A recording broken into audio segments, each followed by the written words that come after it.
मराठी आणि हिंदी या दोन्ही भाषांचा पेपर पॅटर्न नवीन बदललेला हा याप्रमाणे असणार आहे.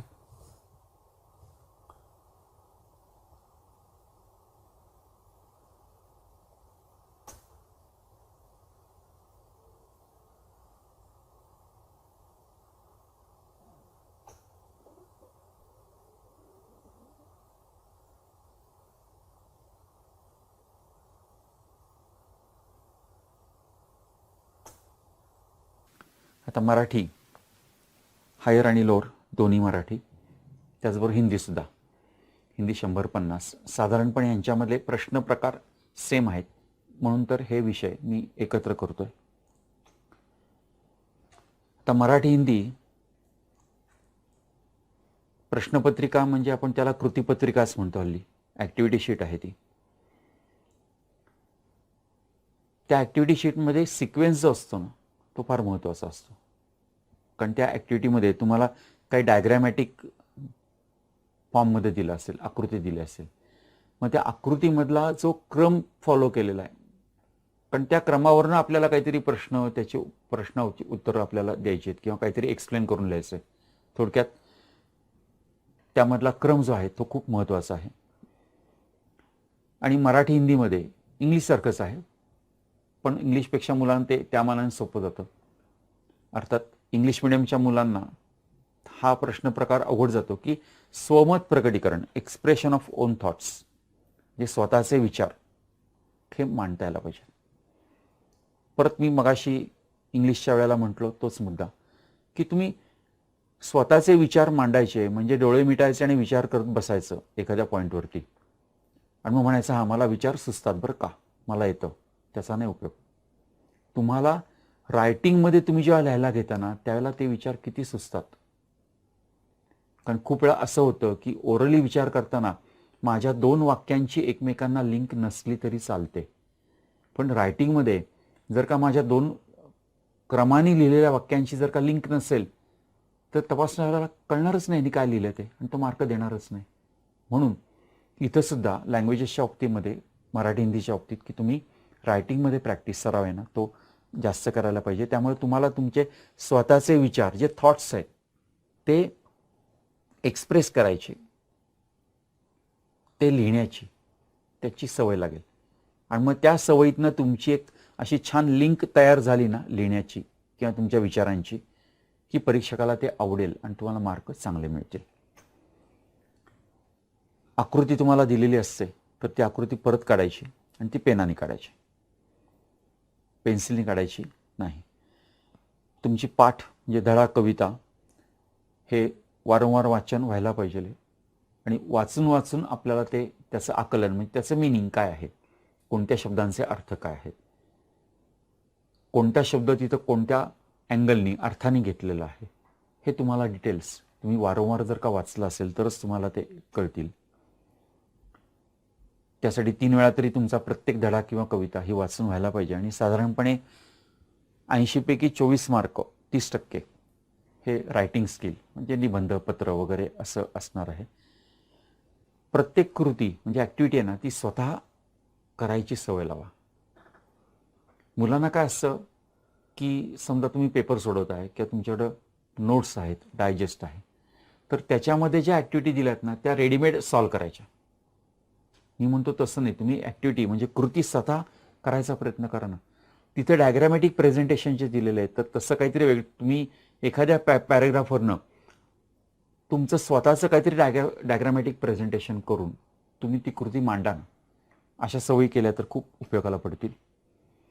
प्रेझेंटेशन या पद्धतीने व्हायला पाहिजे.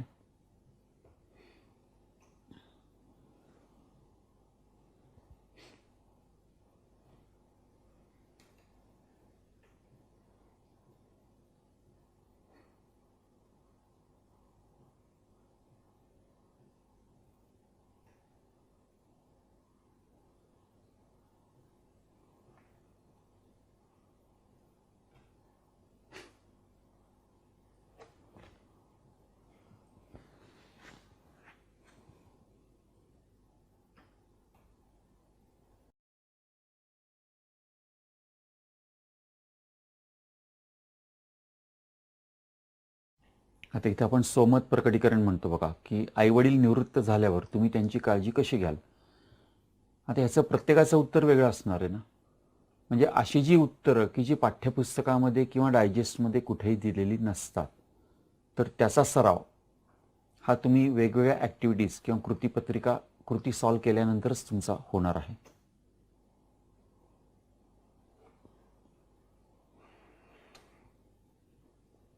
इथं ॲक्टिव्हिटीचं डायग्रॅमॅटिक प्रेझेंटेशन हे कसं केलेलं आहे बघा. आता कवितांच्या बाबतीमध्ये त्याचा आशय, त्याचं मिनिंग किंवा अर्थसौंदर्य, त्यातला भावार्थ, रसग्रहण याच्यावर आधारित प्रश्न हे जास्त विचारले जातात. त्यामुळं उत्तर पाठ करून लिहिलं असं कवितांच्या बाबतीमध्ये पण शक्य होत नाही. प्रेझेंटेशन या पद्धतीने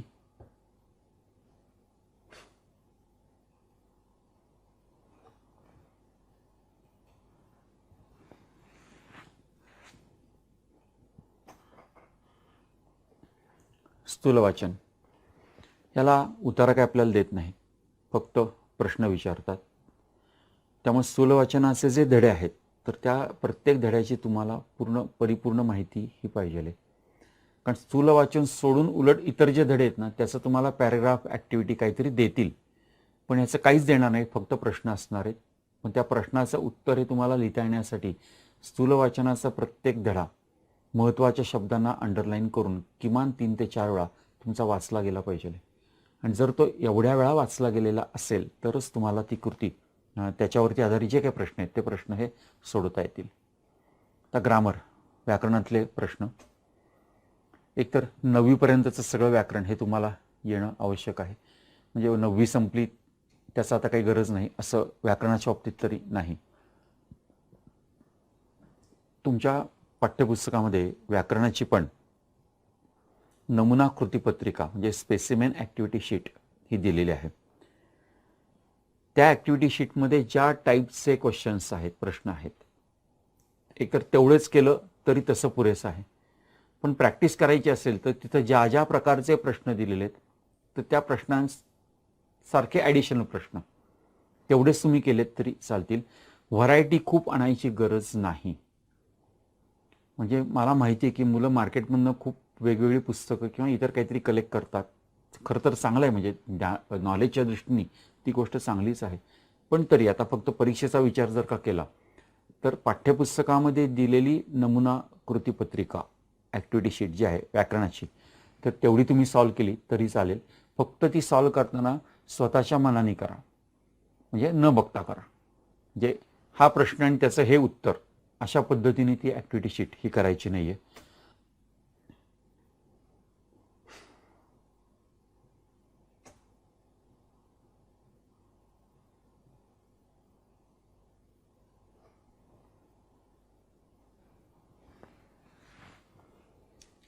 सोडवताना कसं सोडवलं नीट बघा. तुम्ही सुद्धा तुमच्या परीक्षेमध्ये प्रेझेंटेशन याच पद्धतीने करायचं आहे.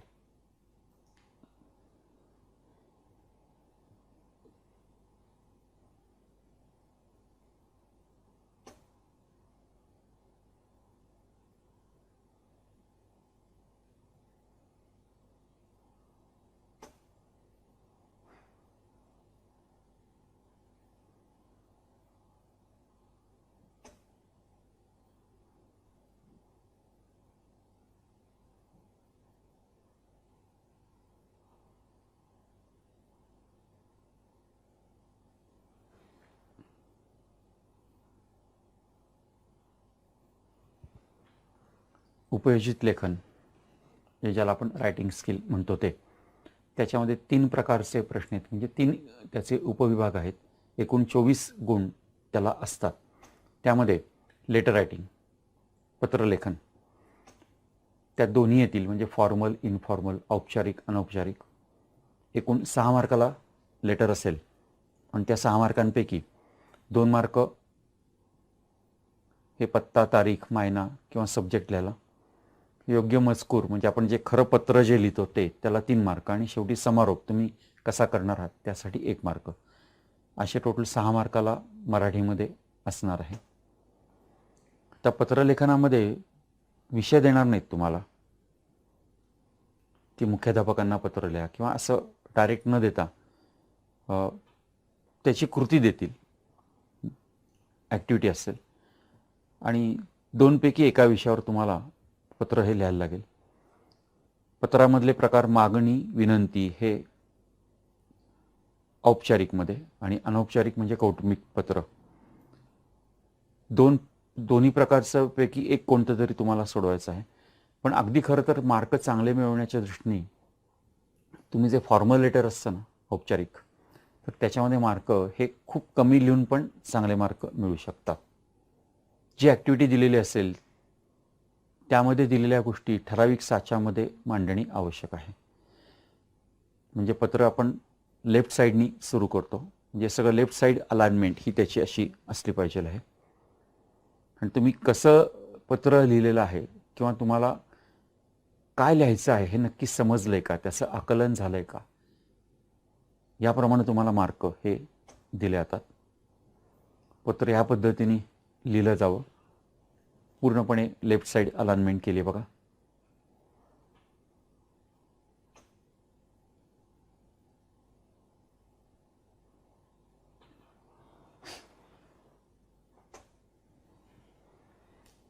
सारांश लेखन. तुम्हाला जो उतारा दिलेला असेल त्याचा 1/3 सारांश हा करायचा आहे. म्हणजे समजा 300 शब्द असतील तर तुम्ही ते 100 शब्दांमध्ये करणं अपेक्षित आहे. इथं कुठेही शब्द मोजायच्या भानगडीत पडायचं नाही. फक्त एक जरी काम केलं ना की जो पॅरा तुम्हाला दिलेला आहे उतारा, त्याच्यामध्ये जी उदाहरणं दिलेली असतील, त्यातले काही संवाद असतील किंवा एक्सप्लेनेशन एखाद्या मुद्द्याचं खूप दिलं असेल तर ते टाळून जरी तुम्ही लिहिलं ना तरीसुद्धा सारांश हा आपोआप तयार होतो. अर्थात त्याला पण प्रॅक्टिस ही करायला पाहिजे. आता इथं बघा, पहिल्या 3 पॅरेग्राफमध्ये तुम्हाला तो सारांशाचा उतारा दिला आहे आणि शेवटच्या त्या 6-7 ओळींमध्ये प्रत्यक्षात सारांश हा लिहिलेला आहे. सारांश लिहिताना पण त्याच्यामधल्या ज्या महत्त्वाचे शब्द असतील त्याला अंडरलाईन ही करायची आहे. जाहिरात लेखन. आपल्याला जाहिरात तयार करायला लागते किंवा जाहिरात दिलेली आहे विषय, त्याच्यावरून त्याची कृती करायला लागते. पण एक नक्की की तुमचं ड्रॉइंग बरं असेल, म्हणजे मी चांगलं नाही म्हणत आहे, अनेक जणांचं चांगलं नसतं, पण बरं जरी असेल ना तरी जाहिरात तयार करायची जर का वेळ आली तुम्हाला तर त्याच्यामध्ये तुम्ही डिझाईनचा वापर करा. दिसायला ते खूप छान दिसतं, मार्क चांगले मिळतात. याप्रमाणे आता वनराई म्हणजे झाडे लावा, झाडे जगवा वगैरे त्याच्याबद्दलची माहिती देणारी एक पॅम्पलेट आहे म्हणू ते आपण.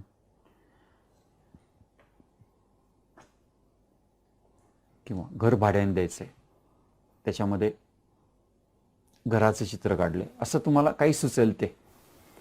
कारण इथं तुमची जी क्रिएटिव्हिटी आहे ना, तुमची प्रतिभाशक्ती, तर तुम्ही जेवढी जास्त चांगली वापराल तेवढे मार्क तुम्हाला चांगले मिळणार आहे. बातमी लेखन. बातमी तुम्हाला लिहायची, होऊन गेलेली कोणती तरी घटना आहे त्याच्यावरची बातमी तुम्हाला लिहायची. त्यामुळे लक्षात घ्यायला पाहिजे की ती पास्ट टेन्समध्ये असली पाहिजे. भूतकाळ येतो, होऊन गेले ना, ते जे होऊन गेले ती बातमी होते. किमान 15 ओळी तरी पाहिजे. आणि त्याचे स्थळ, वेळ, व्यक्ती यांचा उल्लेख आहे ना तो अगदी स्पेसिफिक आणि बरोबर व्हायला पाहिजे. आणि कधी निगेटिव्ह भाषा वापरायची नाही. म्हणजे जे घडलंय ते त्याचप्रमाणे लिहायचं आहे. त्याच्यामध्ये स्वतःचं मत, कारण नॉर्मली असं होतं की आपण आपलं मत व्यक्त करायला गेलं की त्याच्यामध्ये निगेटिव्हिटी यायची शक्यता असते. त्यामुळे असं नाही करायचं. याप्रमाणे बातमी लिहायची. कथालेखन. साधारणतः 20 ओळींमध्ये कथा लिहायची. कथा ही पास्ट टेन्समध्ये पाहिजे. त्याला शीर्षक हे कंपल्सरी लिहायला पाहिजे. त्या कथालेखनामध्ये प्रकार आहेत की तुम्हाला अर्धवट कथा दिली किंवा सुरुवात दिली, पुढे तुम्ही कंप्लीट करा. किंवा काही शब्द आहेत त्या शब्दांवरून किंवा मुद्द्यांवरून कथा लिहायची. कधी कधी शेवट दिलेला असेल, कथेचा शेवट दिलेला असेल, त्याच्यावरून तुम्हाला आधीची कथा सगळी ही इमॅजिन करून लिहायची. असं काही कोणत्याही प्रकारे ते असं दिलेलं कोणत्याही प्रकारे विचारतील. फक्त एक आहे की समजा सुरुवातीला त्यांनी काही मुद्दे दिलेत, काही शब्द दिलेत किंवा सुरुवातीच्या त्या कथेमधले 4-5 ओळी दिलेल्या आहेत, तर ते मात्र लिहू नका. त्याच्या पुढं तुम्हाला जे लिहायचं आहे ते फक्त तुम्ही लिहिणं अपेक्षित आहे. त्यांनी जे दिलेलं आहे ते तुम्ही लिहिणं अपेक्षित नाही आहे. या पद्धतीने कथा ही लिहायची आहे. आणि कथा लिहिताना पण एक 2-3 मे बी 4 पॅरेग्राफमध्ये करून लिहा. म्हणजे इथं इन्फॉर्मेशन आपण हे इतर इंग्लिशमध्ये किंवा इंग्लिशमध्ये आपण जे काही लिहितो की एका पॅरेग्राफमध्ये आपण सगळं लिहितो, तसं लिहायचं नाही आहे. किमान एक 2-3-4 पॅरा हे तुम्ही करायचं आणि त्याच्यामध्ये ती कथा ही लिहायची. निबंध लेखन. तर निबंध लेखनामध्ये 2-3 प्रकार. एक प्रसंग लेखन, आत्मकथन, वैचारिक लेखन. बरीच मुलं आत्मकथना टाईप जर असेल तर ते प्रेफर करतात, पण ते लिहायला सोपं जातं असं त्यांना वाटतं. हरकत नाही, पण जे काही लिहिणार आहात ना त्याच्यामध्ये स्पेसिफिकपणा, विषय सोडून बाहेरचं खूप लिहिणं हे टाळा. स्पेसिफिक जर का असेल तर मार्क निबंधाला भाषांमध्ये पण चांगले मिळतात. 3 परिच्छेद, 3 पॅरा किमान व्हायला पाहिजेत आणि त्या 3 पॅरांमध्ये 20 ओळी ह्या यायला पाहिजेत. म्हणजे खरं तर मराठी मीडियमची जी मुलं आहेत ना, म्हणजे मराठी किंवा सेमी, त्यांचा निबंध हा आणखीन मोठा होणं अपेक्षित आहे. याप्रमाणे